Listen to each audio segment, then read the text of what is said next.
with our neighborhood services team, and our neighborhood services manager, Bethany Pasco, is going to kick it off. Hi, first we're going to start off by introducing all of neighborhood services staff. And so my name again is Bethany Pasco. Salazar. I'm Myra Perez. Hey. You can go ahead.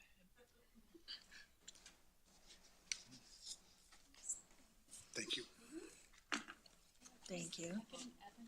I get excited when I see Evans and stuff. I'm like, More paperwork? Hey, what are you? I know. But one of these pertains to me, so it's good to see. It was awesome. I got posted for my trees being close to the sidewalk. I thought it was hilarious. It is. I mean, I took care of it. All right, so we're going to begin with the PowerPoint.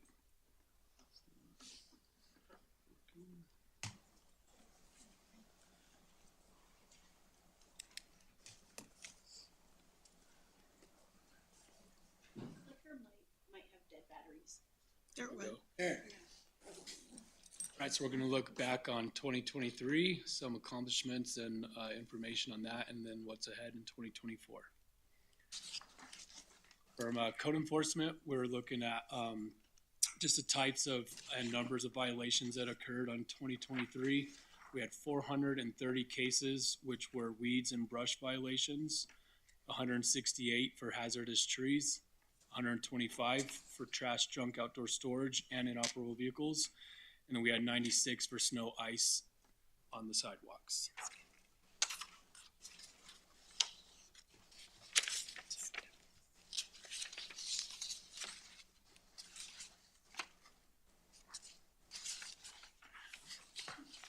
On our total cases that were open, we had 960 cases initiated, 883 cases were closed.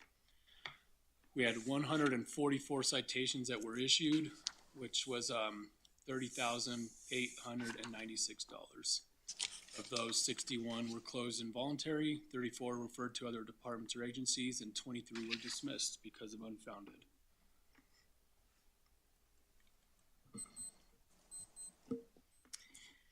Bethany Pasco again. Some of the highlights from last year are as follow. Our neighborhood services staff moved back into this building with the rest of community development in August.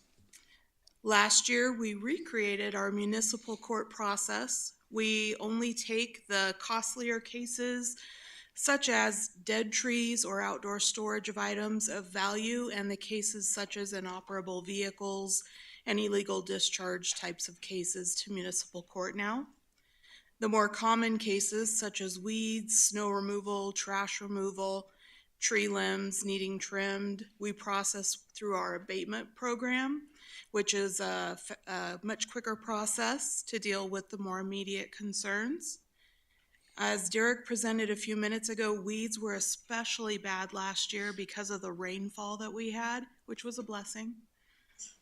We held 2 community cleanup events last year, which cost the city approximately $145,000.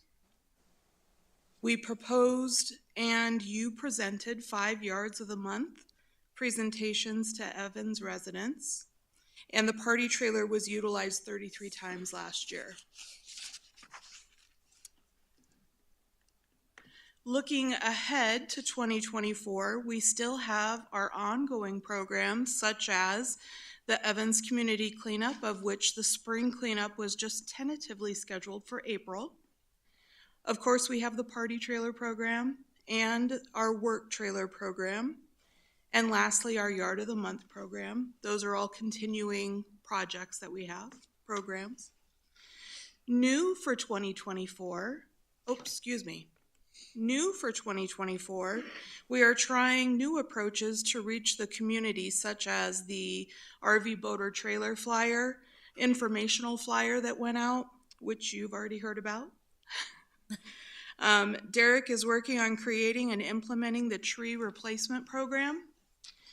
I am creating and implementing a homeowners association workshop event for educational purposes, as well as creating and implementing a citizens workshop to reach our citizens of Evans. We have been diligently working on creating and updating our pamphlets, which you will find in your folders that were passed out a little while ago. And you'll also see that all of those are translated into Spanish as well as English. Those pamphlets are already available to citizens out in the lobby. And then finally, I plan to create a pamphlet for our work trailer program as well as advertise it through social media. My intent in advertising the work trailer program is to create an even more increased sense of pride in our community, which we hope will further bring the community together. We are available to answer any questions that you may have. I have one in particular. So you mentioned a citizens workshop. Mhm. So we had one of our community members that reached out. This was probably good last year, like a year ago. Her name is Sharon Kendall, and she was very interested in creating some sort of like sustainability advisory board at the time, and I think she would be a great candidate to like reach out to her for something like that, because she is really into just ensuring that our community looks well in various aspects. So I just thought of her just because I know it's something that she wanted to. I'm not certain exactly how that's going to look, your citizen workshop, what exactly it all entails, but if there's any sustainability component to it, I'm sure she'll be stoked about that. Perfect. Could you please speak up? Oh, yes. Let me get as close. So, so as I mentioned, a community member, her name is Sharon Kendall, last year reached out to the city. She wanted to create a sustainability advisory board at the time. We did mention to her if she wanted to do something like that, but for the city to create something like that, it wasn't feasible just because at the time it was difficult for us to fill a lot of our boards and commissions at that point. So considering that we have a citizen workshop, I'm not certain exactly what it all entails, but if there's a sustainability component to it or something of that sort, calling her would be great, because she just came to mind, especially with what we do, especially in that department, exactly what you're going over. I think it's something, that she would like to participate in, especially since she reached out. Perfect. Okay. I have a quick question. And I'm not asking to be mean, rude, insult anybody or anything, but do we have somewhere where we can take, for example, if we trim our trees, all those branches and have them like shredded to mulch, or, dump them, because we get just those one little things for trash, and you don't realize how big those branches are till you cut them. Mm-hmm. And so we, just getting a place to get those dumped would be helpful. I know Loveland has a big old place and they make mulch and everything, but if we just have somewhere where we could take it instead of using up the dumpsters or throwing it in the trash, because there's only two of us, so we never have a full trash can unless we do yard stuff. So that would be helpful if you want to look into it for the future. Sorry. I'm sure you guys are going to put some of these tidbits of information into the water bill. Yes, we would probably do some sort of a combined, try and get it all on one, because it is fairly pricey to get stuff like that out in the water bill. But we plan on putting them online, passing them out. There's just a lot of people in our community that still don't access online, and I do have a lot of people inquiring why it wasn't in the water bill. So it would be very nice if some of this information, maybe little tidbits on each water bill, doesn't have to be the whole entire flyer, but something, just kind of a generalization of what this is all about, and then maybe where they can get the resources. And remember what we learned during the flood task force that, people don't really, a lot of people don't look at what the information is in their water bills. They just toss it automatically. We had a lady, or, well, several people on there that did things like that, so. Yeah, well, But you have to try. You have to try okay, to so get the people that information out approach there. me have asked why certain things are not in the water bill. So I'm sure that people have told you they don't read it, but people have told me that they do Well- read it. And I live on the old part of town You, where there's a lot of older people. you were on the task force too. I thought maybe you can remember Well, I that. think it'd be I think- advantageous I for us think, to yeah, put I in think it would different, be, yeah. like, you know, avenues so it gets to people. Yes. Yeah. Well, first of all, can we go back to the slide with the citations and all that? If you don't mind. So 61 will close involuntary. So what is, can I, Excuse me, yes. is there some problem with speaking into the microphone so we could hear? I'm sorry, this is the first time I've been here. I don't hear all that great. But I can't understand a word any of you are saying. Okay, we'll try Maybe to, I'm the only one, but we'll try to see if we can be a little louder for you. So we had $30,896 of fines that we collected from those citations. The involuntarily closed, is that part of the citations that, okay, I was trying to figure out all that out, how that broke down. Yes, so when we have to abate or take it to court or do something like that, those are considered involuntary cases. Could you hear me? Could you hear me? I'm sorry. Can everybody else hear us? You Can you all hear? guys- Okay, sorry. All right, I was just trying to get some clarification on that. Okay, great, thank you. I do like all of the stuff that you're trying to implement for this year. I think that's going to be great, so you get more community involvement and everything. I would like to see down the line, if we can, I know we do it in the spring and the fall, because those are usually, but maybe taking a look at maybe expanding, maybe adding a third cleanup day in the year. I think the community really utilizes that, and we bring in a lot of customers, and sometimes a couple days on the weekend, a couple times a year, may not be enough for people that are trying to, get stuff taken care of, but something to maybe look at it for the future. What would the cost be for that as well? Because I know there's a cost associated to that. So we're going through right now and we're evaluating the costs from the 2023. The 2023 events, we had obviously the one in the spring that was 2 weekends, one in the fall that was 2 weekends. So we are putting costs together right now for 2023. And as soon as we have that together, I'll get that out to the council and we can further that conversation. Perfect. Perfect. I speak very low, so I'll put this really close to me. Any other questions, comments for them? I think you guys are doing a great job. Thank you, appreciate I it. agree. Great job. Thank you. I like Good job. this. I like the different, I don't know, it looks great Thank you. aesthetically.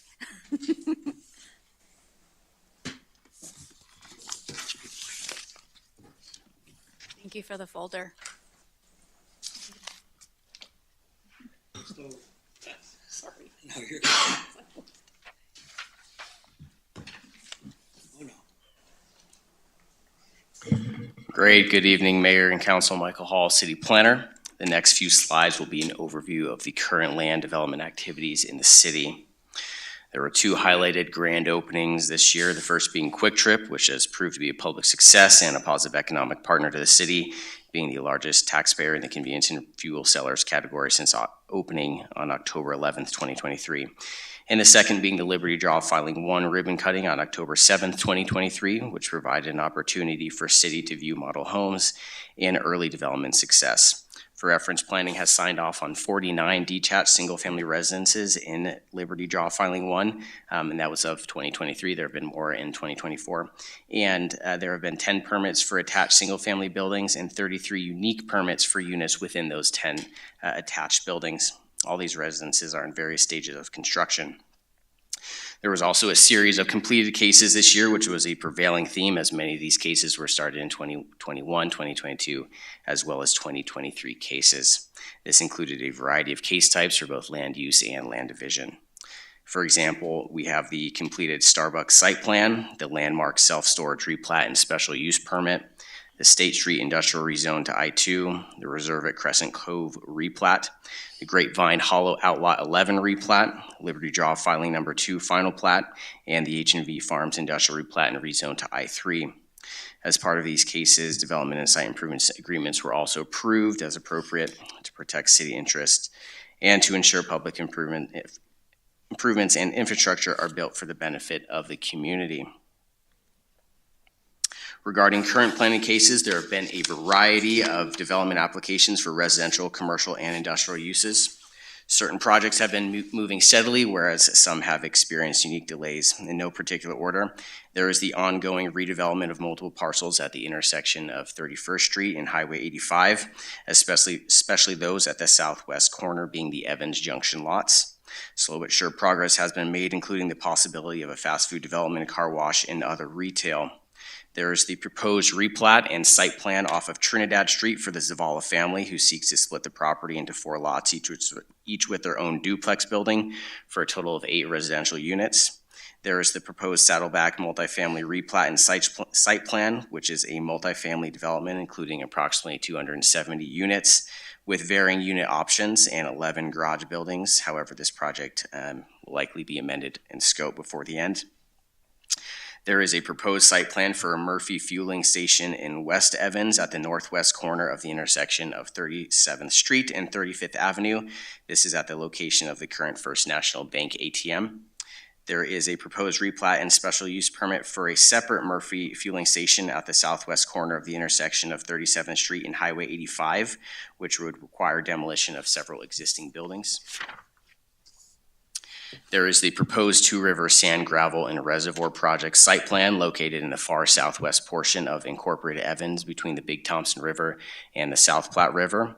The site is accessed off of County Road 396. For reference, this mine will have an approximately 204-acre extraction area, and overall the property's encumbers about 409 acres total. This project is managed by Raptor Materials. For reference, the DRMS permit has been approved, as well as any required ancillary state permit. There is the proposed H&V Farms industrial site plan and special use permit. While the replat and rezone have been completed, the site plan and special use permit are still pending due to ongoing discussions with Weld County regarding the access and roadway. For reference, this project sought to consolidate lots in order to better support existing businesses and future users of the site.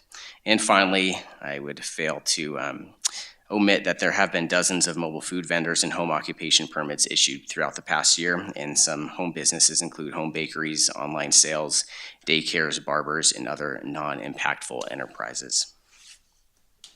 Just a quick question. Yes, sir. So, when did that one Murphy's fuel station? When did that one Murphy's fuel station on the west side come about? Because I know we've been talking about the one going over here. Correct. When did that one come about? So that the first one over here on the east side that was through a special use permit, which was a little bit earlier in the process. It came to council and obviously planning commission before that, so went through a public venue. The site plan for the West Evans site, it's again by a site plan, so that's an administrative process, and that one was a little later. We just issued the staff report for that here in January. Okay, great, thank you. Okay. Moving on to conclude active planning cases, I'd like to update the council on various notable pre-applications or detailed inquiries that the city is exploring with applicants in the community. And note, this list is not encompassing of all the pre-apps that staff has had throughout the year. Notable pre-apps include the Mashika Center being a proposed community youth, sport, and vocational facility on 23rd Avenue south of the Mosaic Church. A proposed O'Reilly Auto Parts store located on 23rd, north of the Sinclair gas station off 37th Street. A proposed Dollar General retail store on 35th Avenue at 35th Street. A proposed Les Schwab Tire Center in the Evans Junction plat at 31st Street and Highway 85. Redevelopment of the Barton property into commercial and residential uses at 31st and Carson Avenue. The proposed Prairie View apartment project being a large multifamily development at 23rd Avenue and Prairie View Drive. And just for reference, the photo on the side is a rendering of that development. The proposed vector development, including commercial and residential uses, which would start with a preliminary plan at 37th Street and 47th Avenue. For reference, this is one of the change of zones that was approved the past year by City Council. And then a proposed Raptor Materials concrete and asphalt batch plant on the Mountain Cement Company property at County Road 33 and County Road 394. This is accompanied by renewed interest in Mountain Cement Company themselves, developing a separate rail to truck transloading and sales facility for raw cement products on that same property. That concludes my overview on current planning cases, and I'm happy to answer any questions. That's some exciting news. Thank you. I'm very excited to see on that list what I'm seeing. That's great. Yeah. Very good. I second that. So on to still planning, but more of the long-range planning ideas and concepts. For 2024, we'll be looking to get our new applications translated into Spanish. The new applications are already available on our website in the English version. We've also been working with IT to develop interactive application processes. So far, we have the RV guest camping pass and the home occupation permit live. So you can just go in and click and put in some information, and it will send us the alert that someone's applying for something, and we can just issue the permit. It's really simple, and we'll make it easier for people to get their applications approved. The team is also exploring the annexation of our enclaves, but more on that later. We've already had a work session regarding updating the 3-mile plan and the future land use map, and staff is working to update these maps in accordance with council direction. So you'll see these coming up in the next few months. We've already had a work session. Staff is also working on, again, a work session on the LaSalle intergovernmental agreement. We already sent some common development standards and list of potential prohibited uses to the LaSalle staff for their consideration. And so far, the list of prohibited uses includes adult businesses, marijuana-related uses, salvage, and junkyards within the coordinated planning area. Happy to add any more that come to mind if you think of any. Also, looking to reinstate the intergovernmental agreement with Milliken this year. Staff hopes that we can use that agreement that we have with LaSalle as a template for starting off those negotiations. So the master plan will also be reviewed this year, and every year in the future, a report card will be created in which the objectives will be marked as achieved, ongoing, in process, not started, or obsolete for those objectives which are no longer in line with council objectives. This report will be brought to council at a future work session. The review may result in a desire to modify the plan, in which case that would follow the normal course of review with some public engagement, planning commission review, and ultimately adoption by City Council. On a related note, the city is working with CU Denver planning and design student named Othman Khatiri. He's from Morocco. You may have seen his survey go out on social media. He is working on an inventory of all of our parks and trails and is planning to provide us with preliminary recommendations for what will become an updated Parks and Trails plan. Our current Parks and Trails plan is from 2000, so it's in need of updating. We have a lot of parks that aren't even included in the plan. This is a real win-win for the city, as he needed a topic for his final thesis project, and we get a lovely inventory report at no cost. So good for all. Question about that. Yes.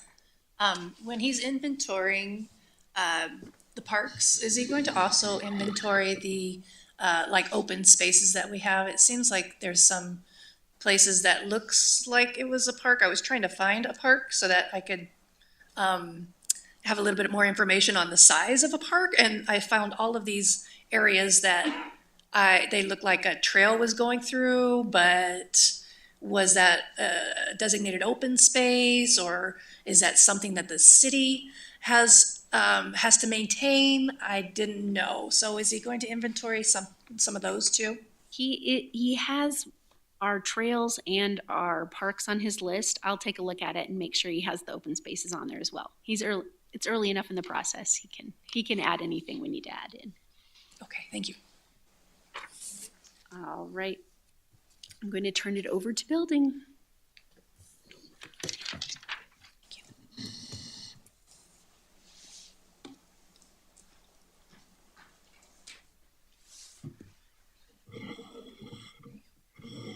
Okay, good evening, City Council. I'm Mandy Hoff, the Community Development Technician. I wanted to share an overview of the 2023 land use cases that were closed out, which is what this slide shows. There were 10 new cases opened with chargeback accounts. A chargeback account is money that the applicant pays apart from the application fee. We hold this money in escrow, and when mailings are sent out, items are recorded, notices are published in the Greeley Tribune, that money is deducted from that account, and whenever the land use case is finished, we then refund the applicant the remaining balance. There were 12 cases from 2022 and 1 case from 2021 closed in 2023, and the remaining funds in the accounts were mailed back to the applicant. The picture on this slide shows the accounts that were closed and the amount of the chargeback returned. As you can see here, there were a large amount of refunds, so going forward, the chargeback fees have been reduced. Moving on to development fees. So all of these fees, along with the impact fees, are collected on all new residential and commercial construction.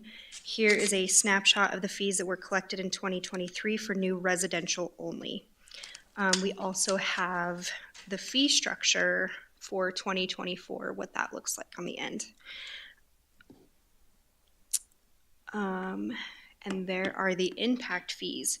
So these fees are only assessed on new construction, and these fees go towards future development of their respective categories. Also, for the fire and school impact fees, we do not keep those. Those are passed on to their respective agencies quarterly. This concludes my presentation. Thank you for your time, and let me know if there are any questions.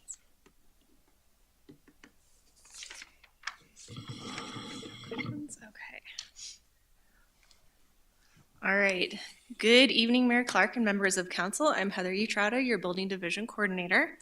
And I'm going to start off with a quick recap of the permits that we issued in 2023.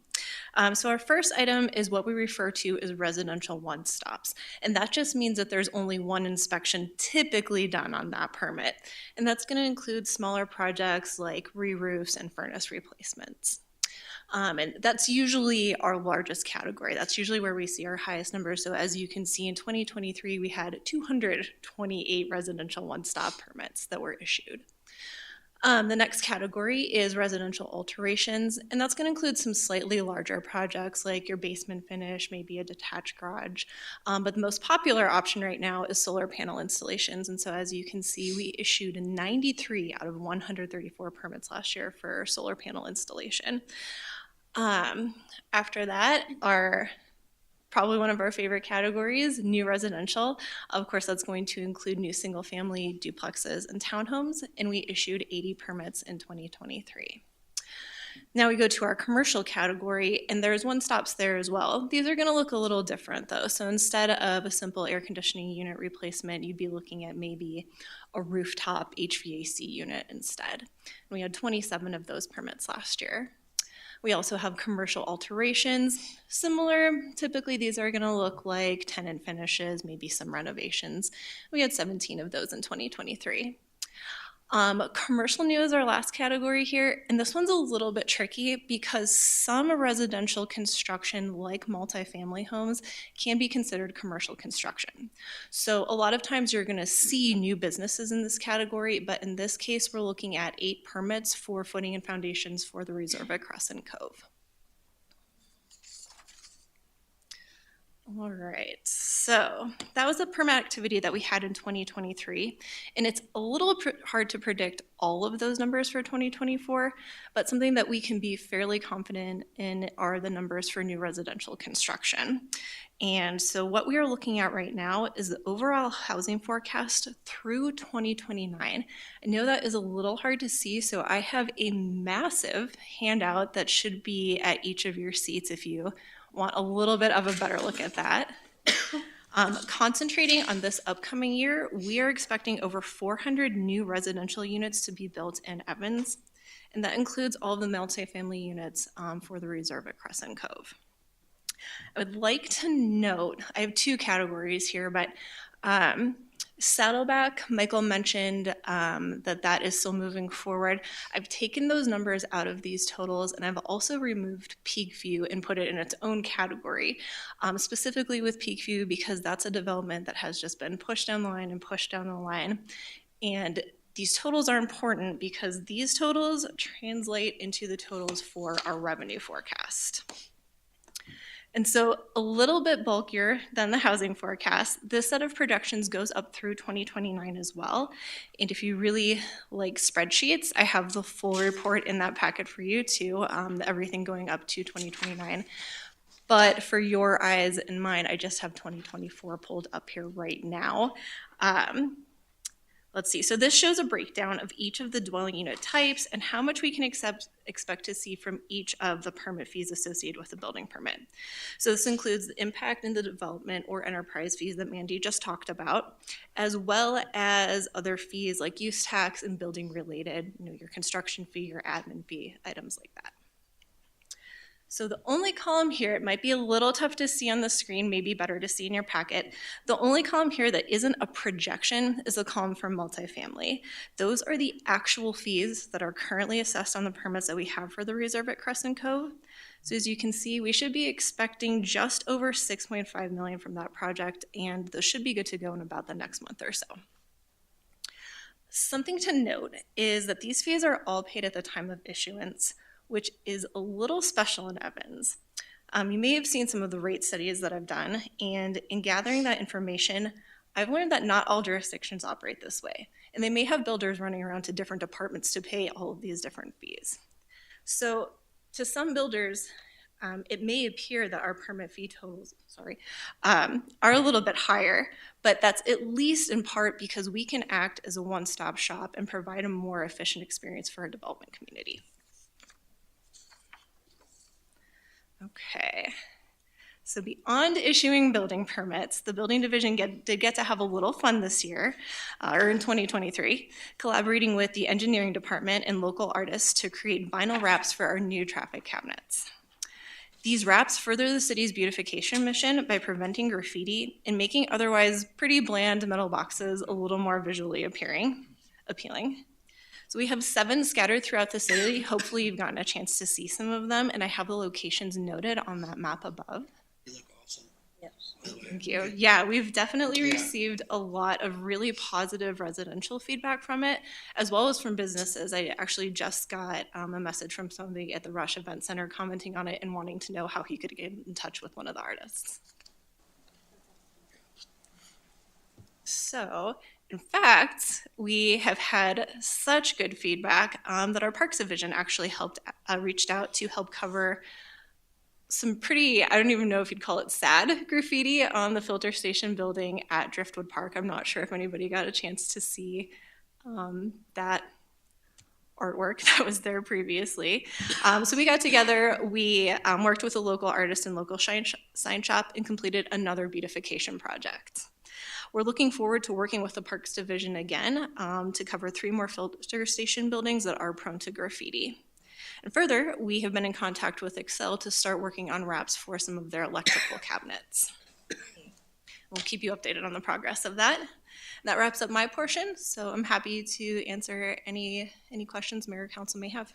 I have a question for you. I don't want to get off topic or off subject, but I'm just curious about Peakview. I know that's been kicked down the line multiple times. For a year. I think about 2 years ago, correct me if I'm wrong, we kind of gave them like one last extension, and I think it was like 18 months, otherwise they'd have to pretty much go back to the drawing board. I think we're pretty close to that, or we've already passed that line. Just out of curiosity, if you don't have the answer right now, just get back to us later. Like I said, don't want to get too far off topic. Oh, no, and I think Angela does have that information. Oh, okay. I do. I think she's ready to work her way back up here anyway. Oh, okay. So there we Perfect go. transition. Great. Well, thank you both. Appreciate it. Yeah, so we have been in touch with Peakview on a regular basis. They were extended through the end of this year. So they still have all year to get things figured out, and they are at least asking questions almost on a weekly basis. So we're hoping to see something from them in the form of an actual application. They're trying to decide right now if they're going to leave it as platted or if they're going to replat it for like a smaller lot format to fit more homes in. So we'll see what they decide to do. They had asked us in late last year if we would consider smaller setbacks in the front, if we could, and we told them yes, as long as you can work out the utilities and everything's covered. So, and our new code allows for going up to 10 feet, instead of the 20-foot front setback, in those cases, as long as the utilities are adequately handled, in the back or wherever. So yeah, hopefully we'll see something soon from them. Okay, great. Thank you. Appreciate it.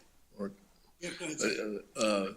I'd like to say that former officer Lisa Duffy had been trying when she was with the department to get these wraps or cabinets permission to get them painted up to reduce the graffiti thing.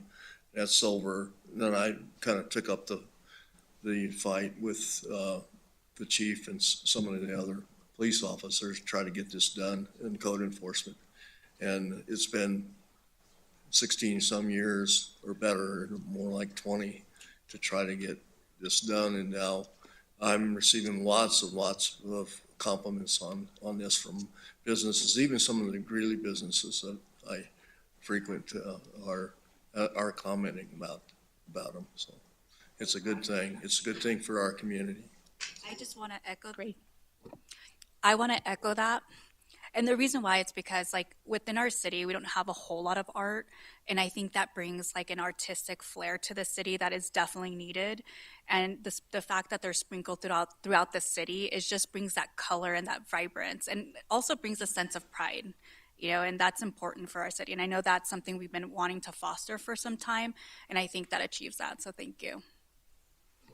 I was gonna say on those, it's kind of like we see the city maturing in steps, and because I said when we got the roundabout, I'm like, oh, we're an official Colorado city. We have a roundabout now. It's like we've hit our teen years, and seeing these wraps go up, yes, I'd love to see a lot more, but I know it costs money in that. But adding this component to it, it just does make the city look better as a whole. And I think we're taking steps in the right direction, and we need to definitely let you all know that we do see it and we do appreciate it, and the citizens do see it. Hopefully they appreciate it as well. But so, from me, thank you. It's looking good. I have no complaints. And you'll probably find part of the next part of the conversation coming up interesting then too. Oh, Lord. Nice work, Heather. Thank you. So on to the promised enclave report. So these are let's see, enclave parcels are those that are completely surrounded by the city of Evans. So they cannot be physically annexed by another municipality. There are currently 127 enclave parcels. 104 of them are clustered together in what I will call, for this presentation's sake, the central enclave. Namely, those parcels along Railroad Avenue and west of 23rd Avenue. And as you're looking at the slide, the numbers in parentheses are for the central enclave. There is an error on the slide. We tried to correct it, but it didn't work. So Unfortunately, I apparently don't know how to calculate mill levies. So that lovely last estimated total property tax that would be gained to the city per year is actually $9,000. So not a moneymaker. So. Want me a preface of how this conversation is coming about? Oh yeah, I guess we could talk about, I mean, I have reasons for why it's a great, Okay. great Well, then idea I'll let too, you so. go ahead and I was gonna preface this conversation by, the reason why I asked staff to look into this, as we know, we've made tremendous strides of trying to beautify our community to attract businesses and economic development and growth. And a lot of the properties that we have in the community, people don't realize are in the county and not necessarily in the city. So when you look at them, you're like, well, why isn't the city doing anything about these properties? Because they happen to be in the county.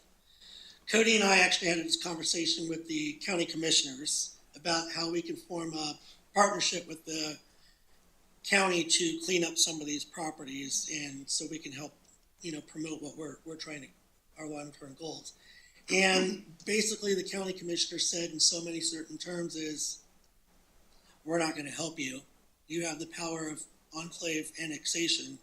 Use it if you want them cleaned up, because we're not going to do anything. So I went to staff and I said, hey, let's take a look at some of these properties that are eyesores that surround the city property, and let's see what we can do about possibly getting cleaned up and if this was a possible solution to it. So this is where this conversation is coming from.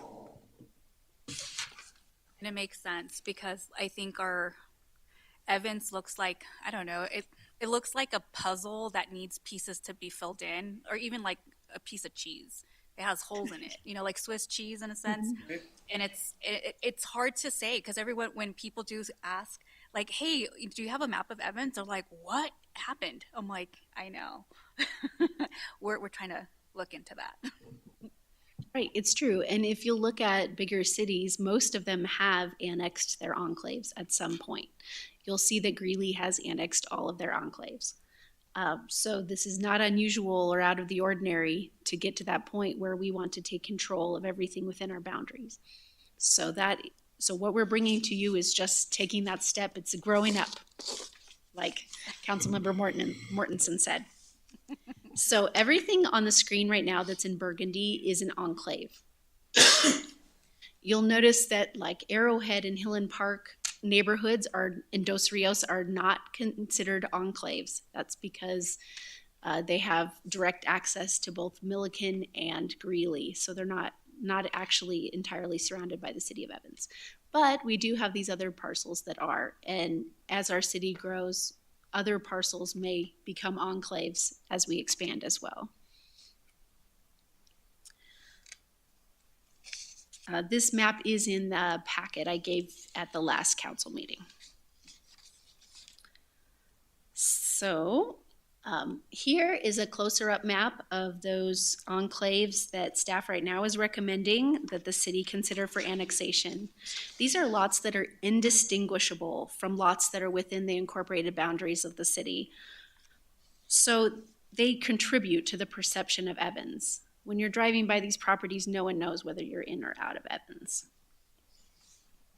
Here is a closer up image of that central enclave containing 104 eligible parcels. So I reached out to as many divisions as I could and assembled comments into categories of for and against. So I'll start with the bad news, right?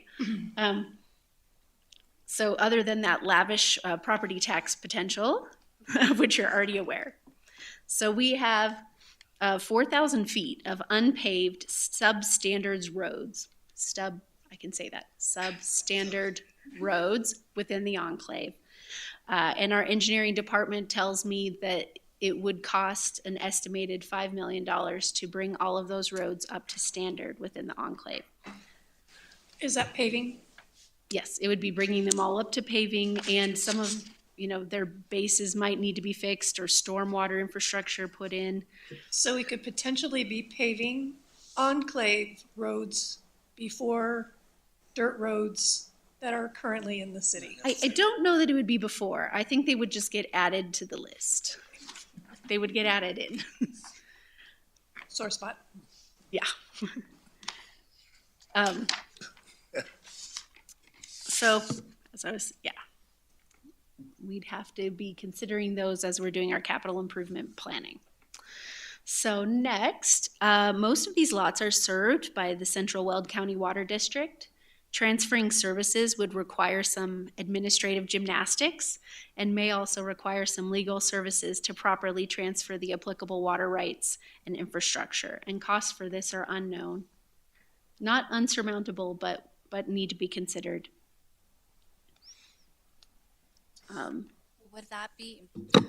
Would that be an opportunity for us to, in essence, go into like some sort of deal with them? I know we were looking into that potentially, like partnering with them somehow. If we were to, that would open the door for those conversations.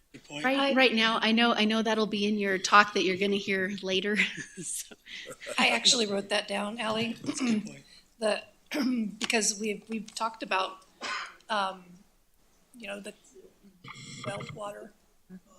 One of the. You're off. Sorry. Thank you. We're working with Central Weld to create an IGA for them to service parts of Evans.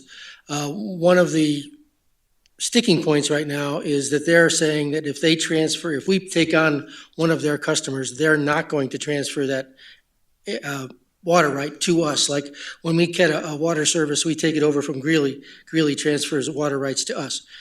Central Weld has said they won't, but we're still in the negotiation phase on that IGA.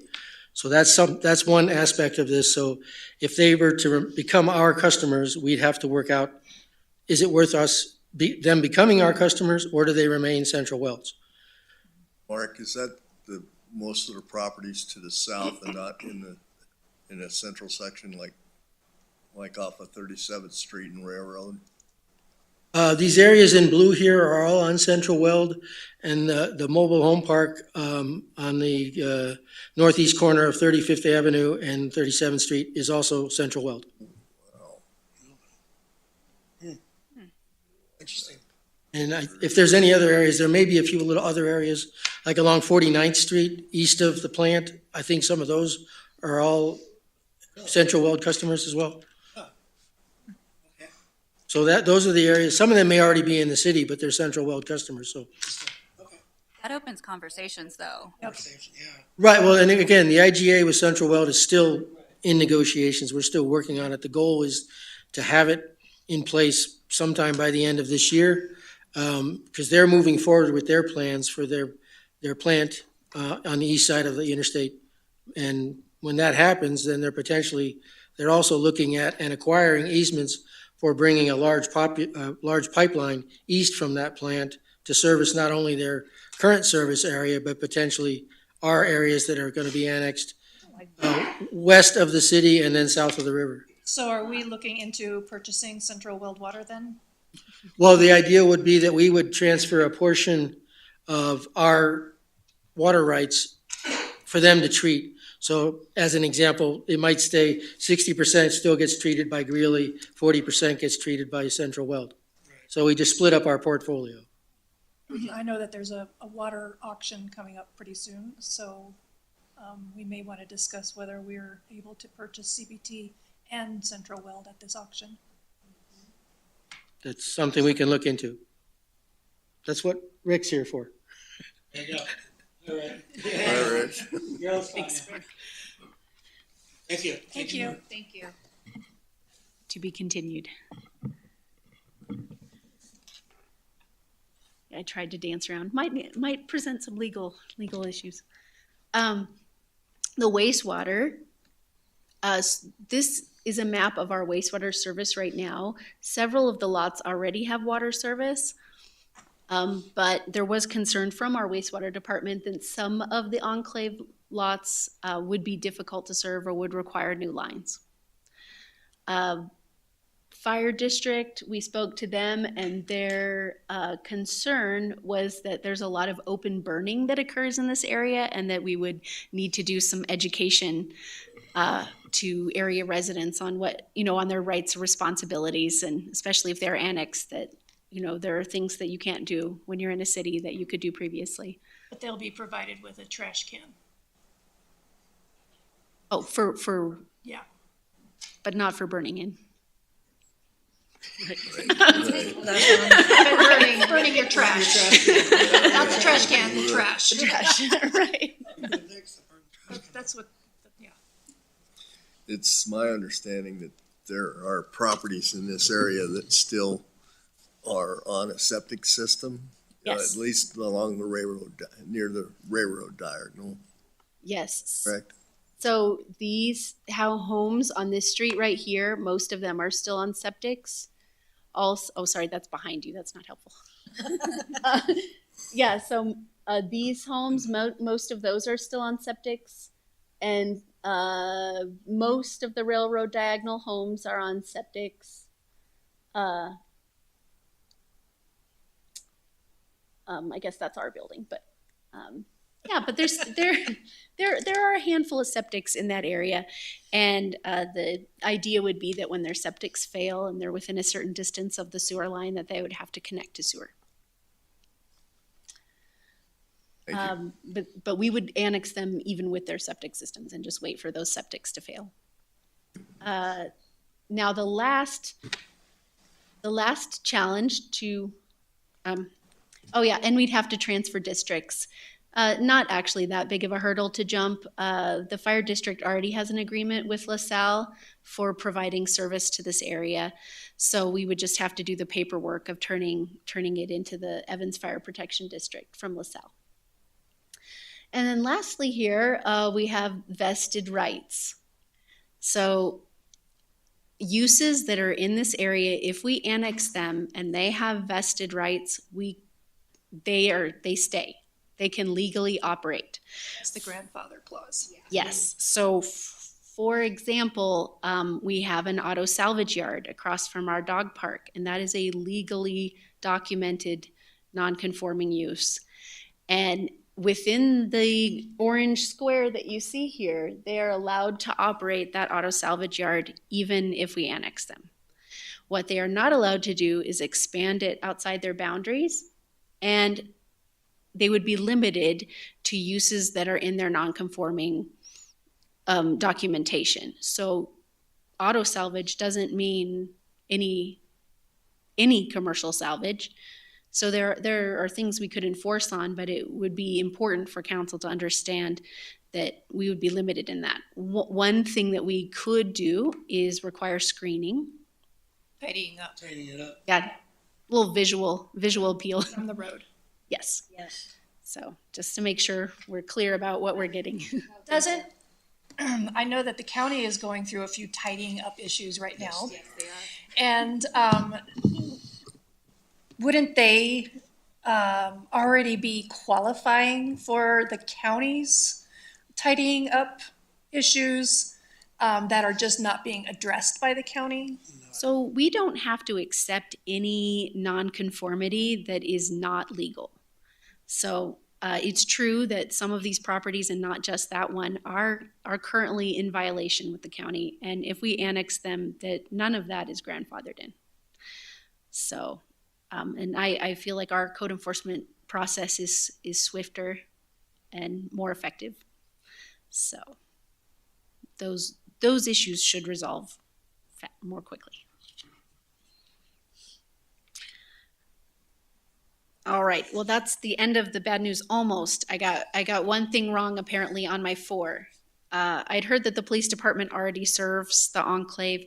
They only do when the sheriff's department needs help and calls for help.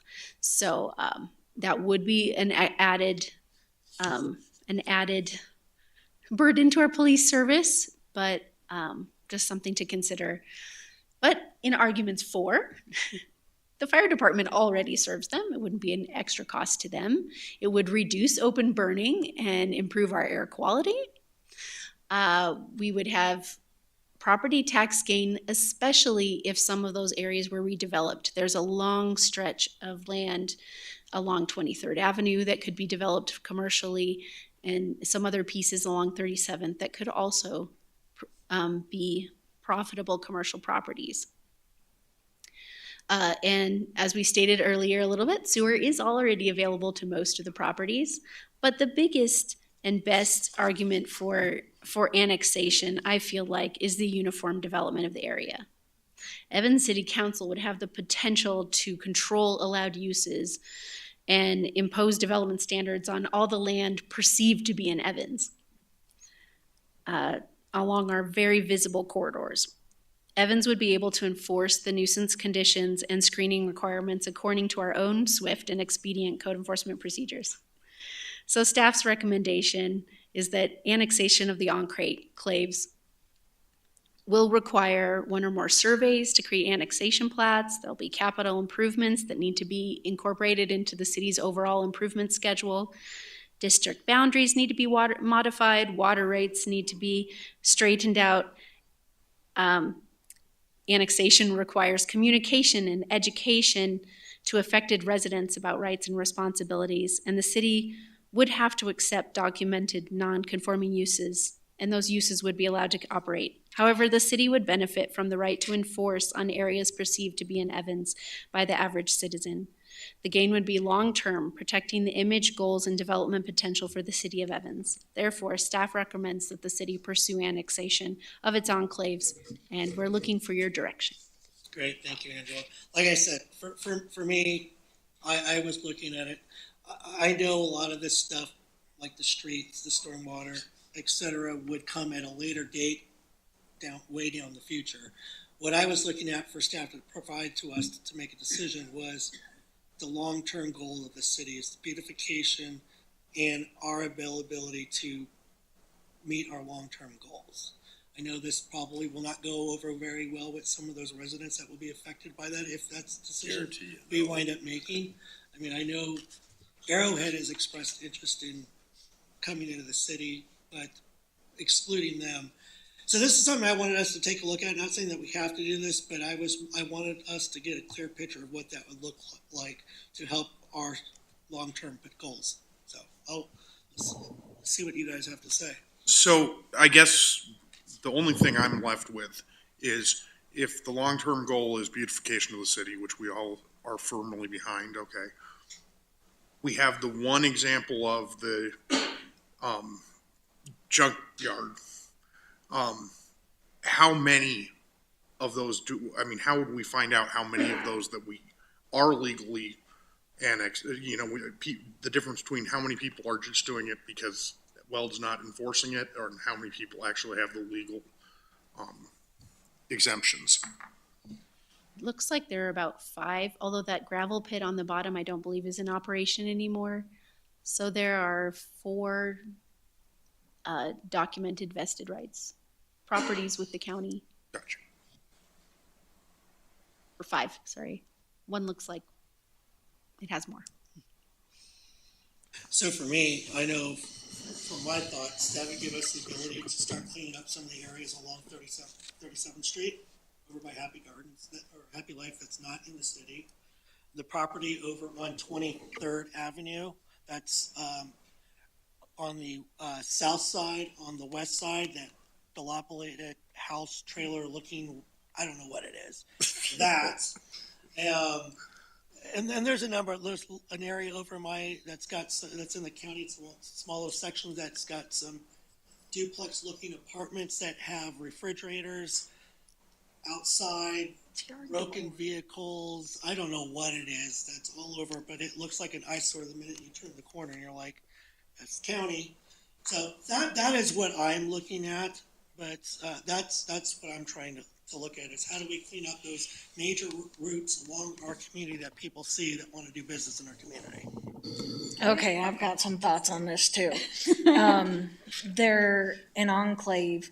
They use city streets, some city services, things like that. Yes, we would have to do some upgrades eventually, but to me, yes, we should put them in. They use quite a few resources and quite a few things in the area. So for me, yes, and it's embarrassing how many people drive into the city on 42nd and they go, oh my goodness, what's up with this property or that? And I'm like, it's the county. We can't do a thing about it. And I will tell you, and you probably know already, there's more than cars on that property. I mean, oh my Lord. And if we could at least get a decent screen up, that right there is a win for me, because that property is, and I don't know if you guys have seen this past year, but there have been cars stopped on 42nd right outside that property 2 or 3 times at least in this last year, broad daylight. And, you know, people, we're all going, whoa, you know, we got to get around them, and they're parked in the road. So if we could somehow help with that, I'm right there. I'm good. Well, I echo everything that was said, but I think with keeping things uniform with that throughout the city, that's the important component. And then, as mentioned, you know, that will help with the beautification and just ensuring that things look somewhat to par with what, you know, our vision is. And I think that it's important. And eventually, over time, it's like the long term that was mentioned.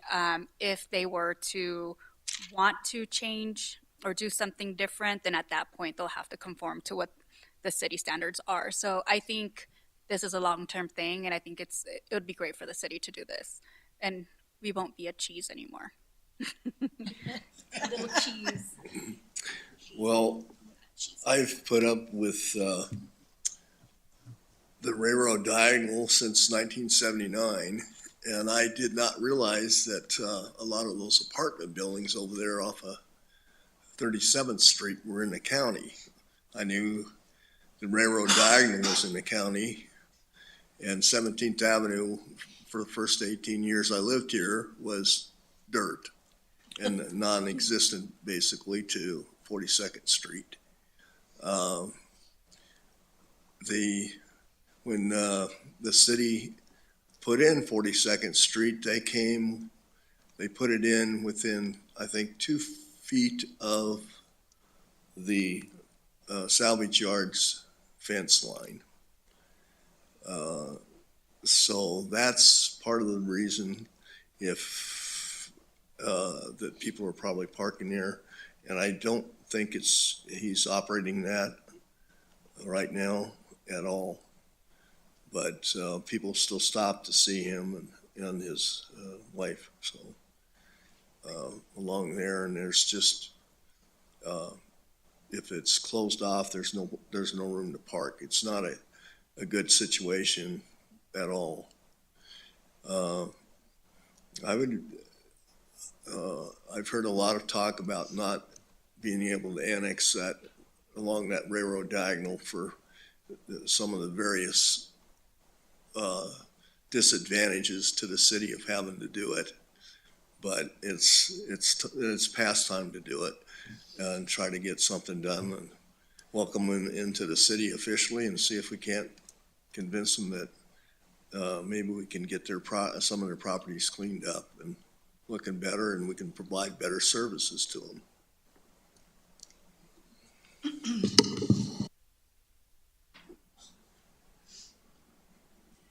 I agree. More so for the contiguous aspect of the city, so that we don't have to rely on the benevolence of Weld County to address their problems that they have here and their issues. However, I would like to propose, how long does it take to actually annex in a property like this? These properties? Do we don't know? Does it depend on the water and everything? Like, you gotta get all the So, negotiations? so we are able to send out notices saying that that we are preparing to annex this, your property, and that there may be some compliance issues that you need to address. I would like to be able to give them enough time to adequately address some of the problems that they might be getting some citations for or notices on.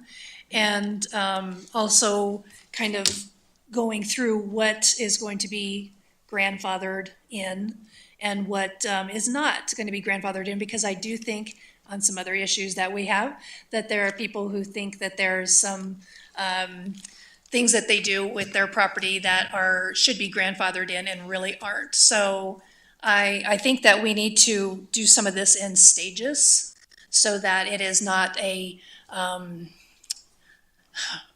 dropping a big bomb on these people as to a lifestyle change that they've become accustomed to being in the county for all these years. Mayor Pro Tem, the simple answer is that it can be done pretty quickly. Enclave annexations are handled different than other annexations, and you don't have to have nearly the public hearings. It's nearly done by ordinance. So that's how quick you could do it, but I think you do need to think about those other things you just mentioned as far as how quick you really want to do it. So one question though, about the speed of what we're doing. If we nod our heads that we're gonna do it, does that give them the opportunity to go to Weld and say, hey, I wanna get a special use permit so that then I'm grandfathered in? It depends how long. I mean, honestly, the enclave annexation process is faster than a special use permit process at the county. That's the simple answer. There's another, right now, the current code with the county is that if they're applying for a commercial or industrial special use permit within a certain distance of our town, which of course that would include all the enclaves, the county is supposed to turn them away or at least recommend denial to the county commissioners on their permit. So it would be an uphill battle either way. So I don't think that they would be able to take their small home, their little tiny home with their 100 chickens and apply for a farm permit in before we would be able to annex it in the special use farm. So going to your point, Mayor Pro Tem, giving them some time, and it sounds like majority of us are all in agreement to doing this. Do we want to come up with a time frame to ensure that when this happens, 3 months, 6 months, what kind of time frame are you maybe proposing?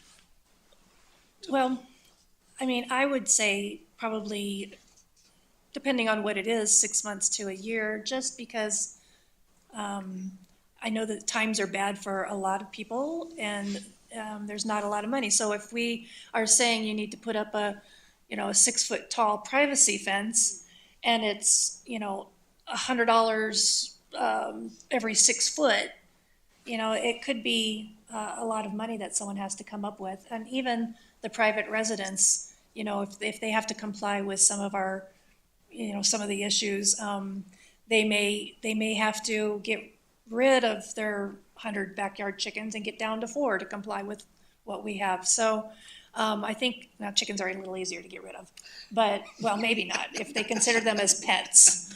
But anyways, so I don't know. I think that 6 months to a year is probably enough to give you time to comply. And this is, just to be clear, this is after the fact, after they've been Yes, annexed. after they've Okay, been just annexed. Yeah, Yes. because yeah. I'm like, I wouldn't want to give them that long. You know, 'cause then tell them your the idea. ordinance, the ordinance that we Okay. approved and say congratulations. And Welcome. welcome to Evans. And oh, by the way, we have certain ordinances in the city that may have been looked over by the county that you will have to comply with, but we will work with you on giving you time. I'd be in favor of giving them up to a year. I think that would only make sense if we're gonna bring them into the community so quick. They're not gonna have time to do it as you suggested. I would be in favor of giving them up to a year. Absolutely. I think, depending on the because what if the location, doesn't have a whole lot? I think 6 months to a year, depending on their situation, would be fair. Well, and I think if they have junk cars certainly in the road, that's something that needs to be taken care of pretty soon and can easily be taken care of pretty soon. But some other things that are high expense, I think we need to allow them for some time to. So the caveat being high expense, something that would definitely impact them financially. Well, And maybe something that they should have been doing anyways. We should all probably be, keeping our license plates up to date and that kind of a thing, so. I would say up to a year for more of the beautification aspect, fencing, trees, landscaping, et cetera, will give them up to a year, but the simple things like cars not being registered, junk vehicles, et cetera, that within probably 6 months. 6 months, yeah.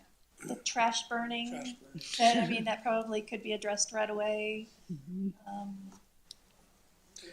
And I would suggest that when dealing with these people, that staff would take additional precautions, because in the past, I know that one of the properties on 17th Avenue, when 17th Avenue was being paved, the public works director threatened the property, the son of the property owner, with what he was going to do after his mother passed away, to make him clean up his property, basically. Duly noted. All right, Well, that's all I have. Thank you. thank you. Thank you all. Thank you.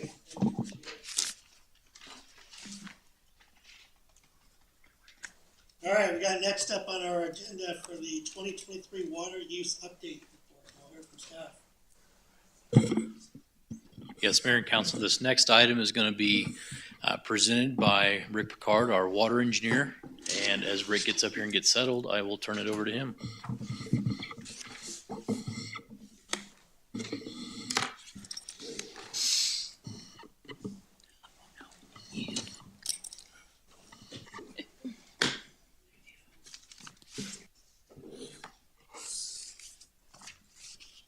Yeah, I guess.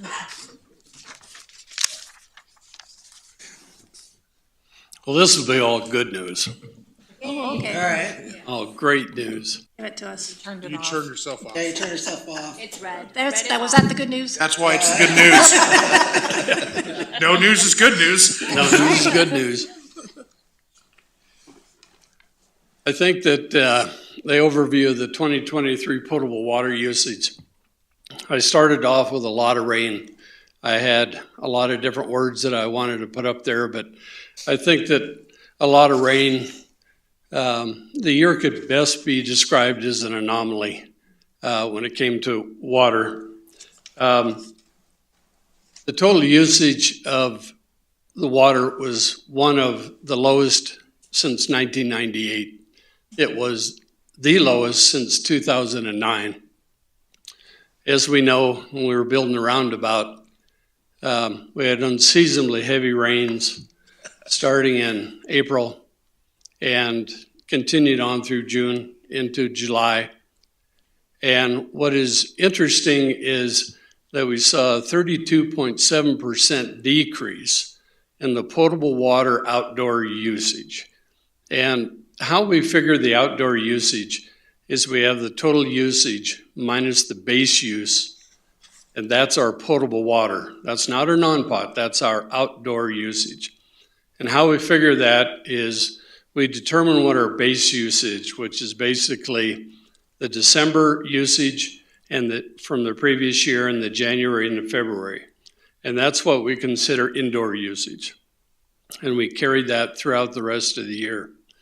We also noted that we had a mild 2% increase in the base use, but that's primarily from growth. And we thought that that was a reasonable amount of additional base use. Obviously, as the year went through, and you'll see on a slide coming up, that we started figuring very early that we were not going to go over the cap. The year ended approximately 448 acre feet below the cap, which is 16.2%. And in the 6 years, going on 7 years I've been here, that is by far the best year we've ever seen. If we compare the year 2022 to 2023, you notice in the chart there in April, we start with a lot of red figures. And on the far right-hand side, the far right column, is the percentage decrease from 23 to 22. And you'll see a 19.2%, 23%, 30%, 11%, 6.9, 6.2. Now we're getting into November and we still have negative usage. This is extremely unusual.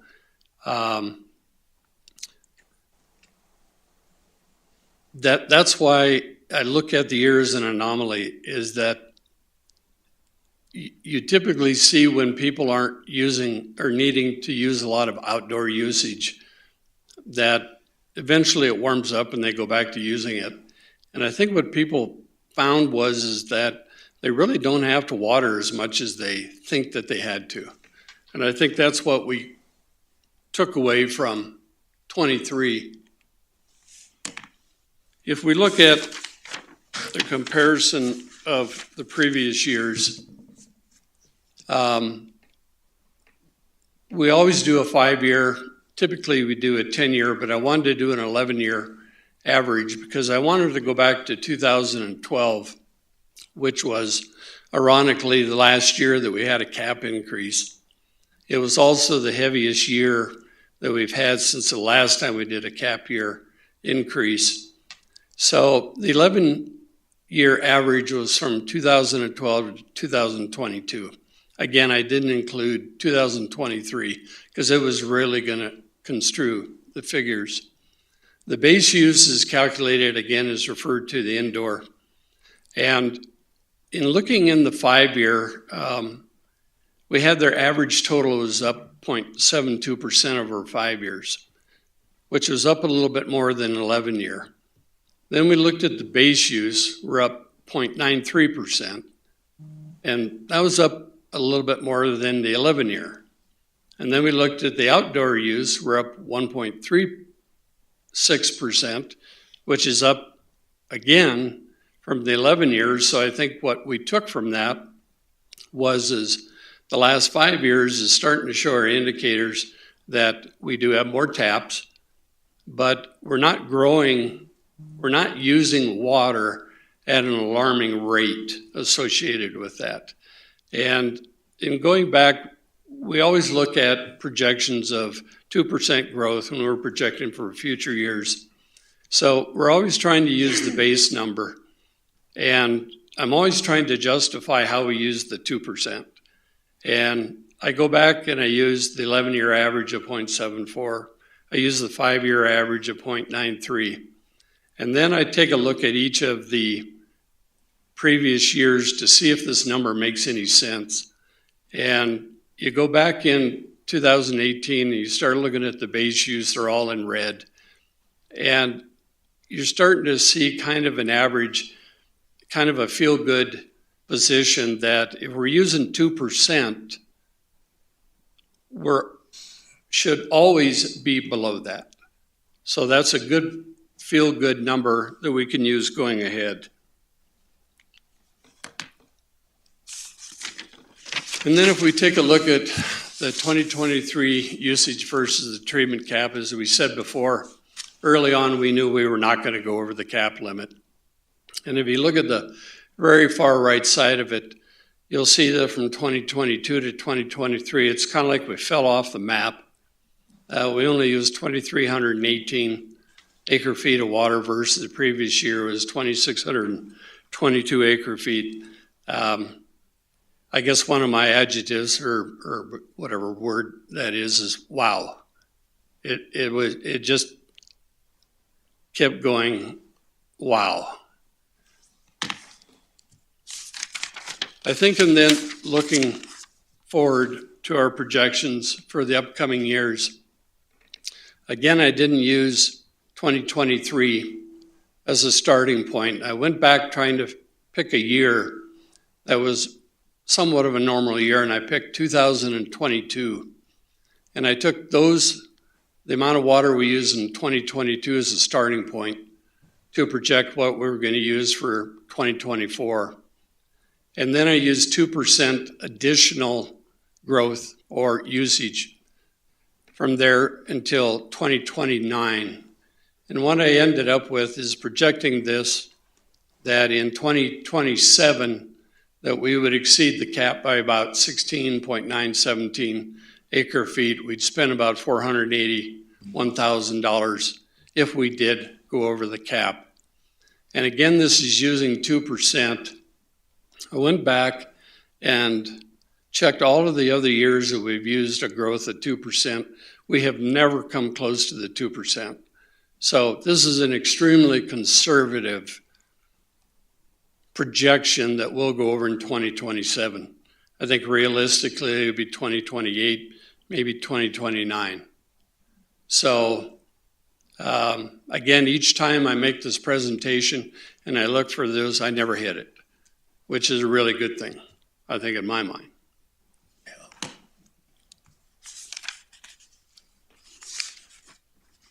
And I think with that, we're to comments and questions. Well, I think some of this stems from what we discussed about the Water and Sewer Board when you did this presentation to them. I think a lot of it was really great because we had the great precipitation last year, but I also think it works really well when we're promoting, water usage, being conservative with it.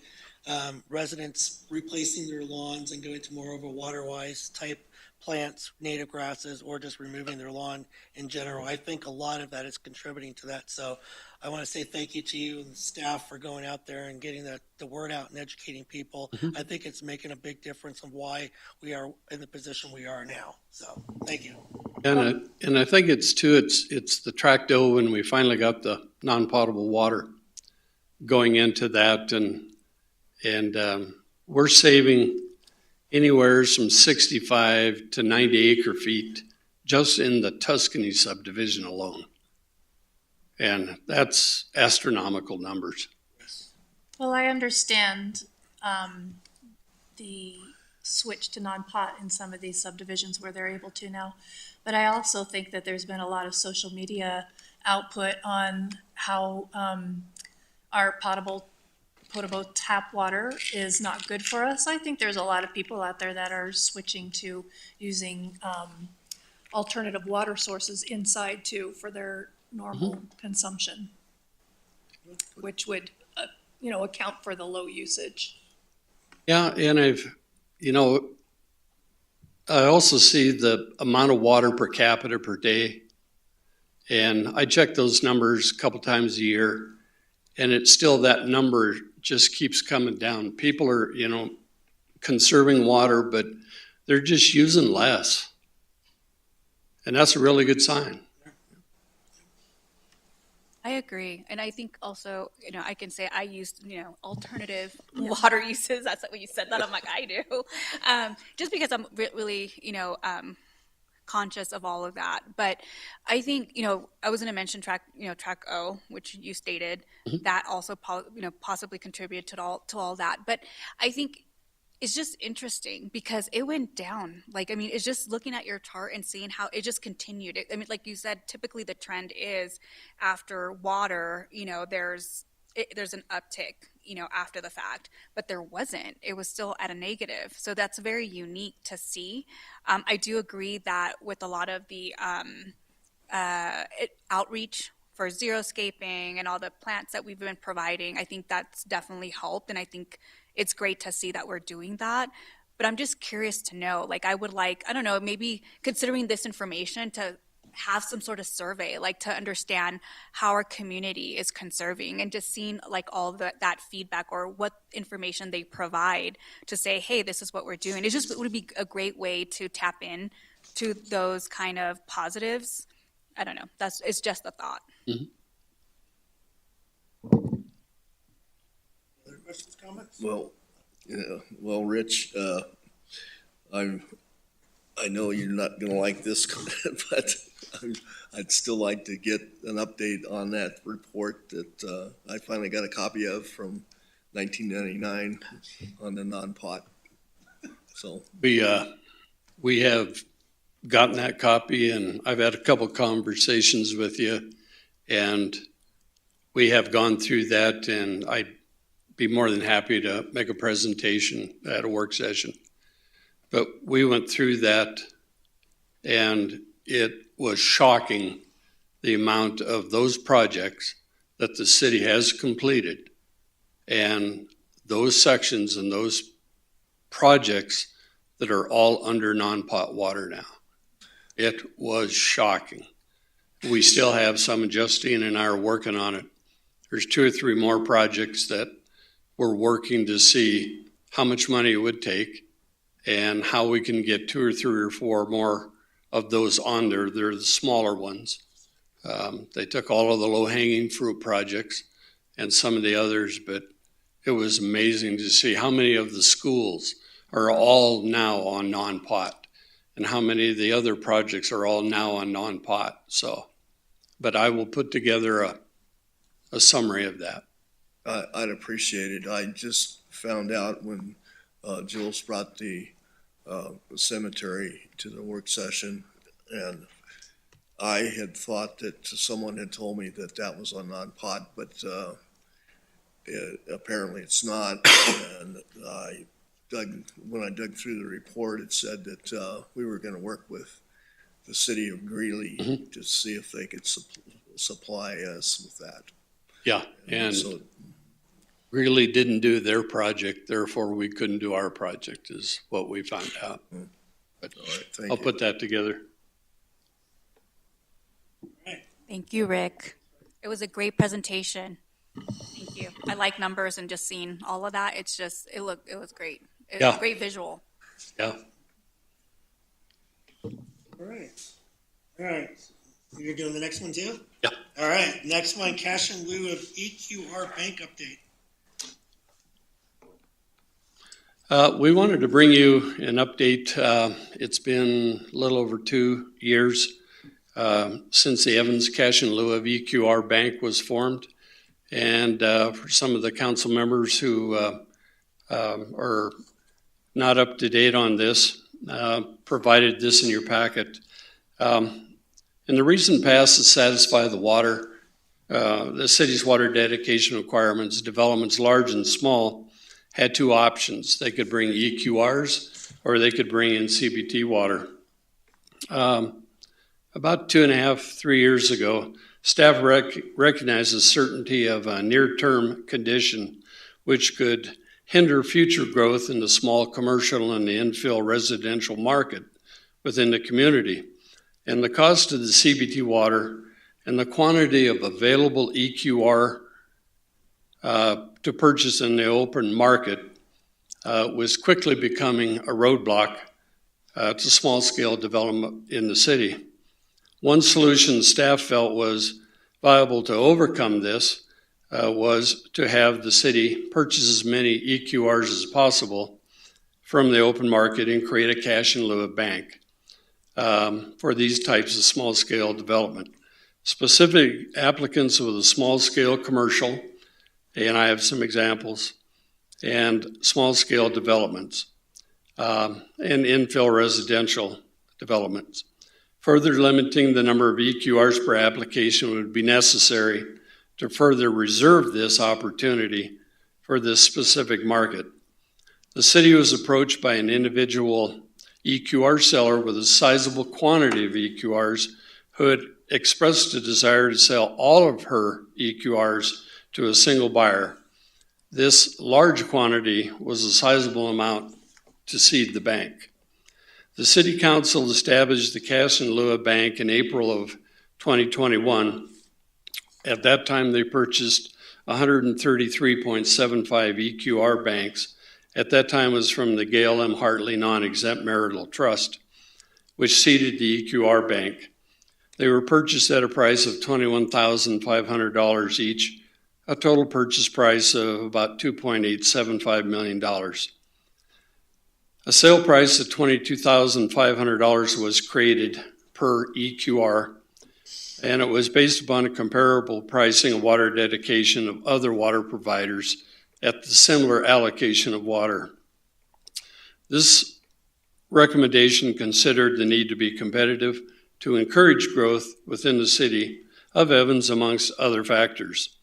Also, at the time, a limit of 3 EQRs per transaction was set without authorization of a council for additional 3. And a summary of this bank sales of EQRs to date: the bank has sold 10.67 EQRs at a sale price of $22,500. And I've listed on the handouts, we had an infill residential, bought 1 EQR. We had a small scale commercial, bought 0.07. That was an industrial building that had 1 bathroom and 1 sink. Hunter's Reserve Plaza, which is a small scale development at 37th Street, and Dollar General, Starbucks Coffee, and the Reserve at Crescent Cove, who needed a small amount of additional water above and beyond the CBT that they dedicated. So, and in recent history, we have had 2 willing sellers who asked the city if the city would purchase their remaining EQRs as they were getting out of the construction business. We did purchase 4.1 EQRs, 3.5 from 1 willing seller and another 0.6. So the current bank balance is at 127.18 EQRs. So we do have a healthy bank. This has been very welcome for the small scale development, and the developments that you saw that are coming up on the board, all of those are going to be eligible for this bank. So this has been a very, very useful tool, and this particular niche of growth in the city is going to benefit from having this bank. So this was a great deal that the council agreed to move ahead with. So any questions? Well, that's fantastic news. I'm glad that that was taken care of with the previous council. Yep. Right when Mayor Rudy was still here and we made that decision, so that's great. Yep. Yes. We'll pat ourselves on the back. Yep. I just want to say that this was exactly what we had in mind when we did approve it, was for this infill. My question is, do we offer after they come to us saying they don't have it, or do we just throw it out there that we have it? Because I would prefer for our EQRs to be a backup, the backup plan, not the plan, if they don't have access to EQRs, so that we can retain ours for when it's fully necessary for a smaller entity to come and that doesn't have the EQRs. Primarily the applicant, when it comes down to it, is that if once we work it out and they're required to dedicate, say, 1.5 EQRs, and we'll say, do you have water on the property? Did it come with water? Do you have available? Do you have somebody that you know of has EQRs? And they say no. Then we alert them to the fact that you are eligible because you're under 3 and it falls under either an infill lot, like that one lady that came in was building an infill lot. She was eligible for that, but we don't offer it up front to them. We offer it after we know that they're at the 3 or under and they have exhausted their resources as far as bringing it in. If they have CBT water, then we don't talk about this. That's great. That's great. But some of them have. Some of them have said, like the Reserve at Crescent Cove needed additional. And we said, no. Yep. You can have up to 3. Yeah. But the rest of it has to be CBT water. And I appreciate you being really firm with that so that we can keep this, over a longer period of time to help with our infill growth. So thank you very much. Yeah. And if we can continue ways to look for increasing our portfolio at a reasonable price, so we go out and continue to do that as well. Yeah, I was very pleased to hear that we did purchase a few more. Yeah. Yeah, and as far as I know, that's in our EQR and our water portfolio bank. That's all that I'm aware of that's out there. I think it's great because I think also that helps new business owners that don't understand, they have a vision or a dream, but they don't understand all the nuances to creating a business and what that looks like for them. and then they realize, oh yeah, you need water. Like, they're like, what? And then they hear the word EQRs. They're like, excuse me, what is that? And it's great that we have that bank, because then we can facilitate those dreams for people that are first time, business owners that don't understand. And so I think that was definitely a great choice on the council to do that. So Yeah. And staff has been looking at, and we did that analysis when we first set the price and recommended it to council at $22,500. And we compared it to the same allocation of a unit of CBT. And right now, we're at about 50% of what the same allocation of water would be with CBT. And I think staff would like to review this again and potentially bring to council a recommendation that possibly we could increase the price slightly. Trying to get a little, not at the price of CBT, but to get a little bit closer. It's still a tremendous deal for the applicant, but still could bring in more. That was my second question, and I'm sorry, but it was, are we set at that price? Because it did seem like it needs to increase on an annual basis. I don't think annual basis, because CBT doesn't fluctuate that much, but it's been 2+ years. And I think it's time for a review of it and to bring it in for consideration possibly. You guys keep a close eye, obviously, on how much the cost of CBT is. Yeah. And so when you see an adjustment, I totally think it'd be a great idea to bring it back to council so that council, or if you need to, make an adjustment. Sure, we'll do that. Thank you for your time. All right, thank you, Rick. Thank you. Good seeing you. All right, we got 3 minutes, and then we'll get started promptly at 7.